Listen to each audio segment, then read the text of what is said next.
అంబటి రాంబాబు ఇంటిపై అధికార తెలుగుదేశం పార్టీ గూండాలు దుర్మార్గపు దాడి నేపథ్యంలో ఆయన సతీమణి దాఖలు చేసిన అత్యవసర పిటిషన్పై హైకోర్టు స్పందించింది. ఆ మూకలు తమ ఇంటిపై పెట్రోల్ బాంబులు వేసి అరాచకం సృష్టిస్తున్నారంటూ రాంబాబు సతీమణి అంబటి విజయలక్ష్మి వ్యక్తం చేసిన ఆందోళనను హైకోర్టు పరిగణలోకి తీసుకుంది. అంబటి రాంబాబు ఇంటి వద్ద రక్షణ చర్యలు చేపట్టాలని, తదుపరి ఎలాంటి అవాంఛనీయ ఘటనలు జరగకుండా చర్యలు తీసుకోవాలని గుంటూరు జిల్లా ఎస్పీని ఆదేశించింది. ఈ మేరకు న్యాయమూర్తి డాక్టర్ జస్టిస్ ఎడవల్లి లక్ష్మణరావు ఆదివారం సాయంత్రం ఉత్తర్వులు జారీ చేశారు. శనివారం రాత్రి జరిగిన ఘటనలు పునరావృతం కారాదని ఎస్పీకి న్యాయమూర్తి మౌఖికంగా స్పష్టం చేశారు. ప్రతి ఒక్కరూ పరిమితుల్లో ఉండాలని, రాజకీయ నేతలు హుందాగా వ్యవహరించాలని చెప్పారు.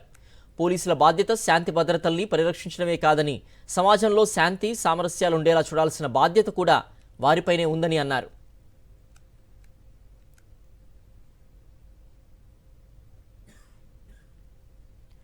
పిటిషన్పై విచారణ సందర్భంగా అంబటి విజయలక్ష్మి తరఫున న్యాయవాది సానేపల్లి రామలక్ష్మణరెడ్డి వాదనలు వినిపించారు. రాంబాబు ఇంటిపై జరిగిన దారుణకాండను రామలక్ష్మణరెడ్డి కోర్టు దృష్టికి తీసుకొచ్చారు. పోలీసులు ఎలాంటి రక్షణ కల్పించడం లేదని, ఇప్పటికీ పరిస్థితి ఆందోళనకరంగానే ఉందని కోర్టుకు తెలిపారు. రాంబాబు సతీమణి ఇప్పటికీ ఇంట్లో ఉంటున్నారని, ఆమెకు పోలీసులు ఎలాంటి రక్షణ కల్పించడం లేదని వాదనలు వినిపించారు. పోలీసుల తరఫున హోంశాఖ న్యాయవాది అడుసుమిల్లి జయంతి స్పందిస్తూ ప్రస్తుతం అంబటి రాంబాబు ఇంటి వద్ద ఎలాంటి మూకలు లేవన్నారు. రాంబాబు ఇంటి వద్ద 15 మంది పోలీసు అధికారులు ఉన్నారని ప్రభుత్వ ప్రత్యేక న్యాయవాది ప్రణతి తెలిపారు.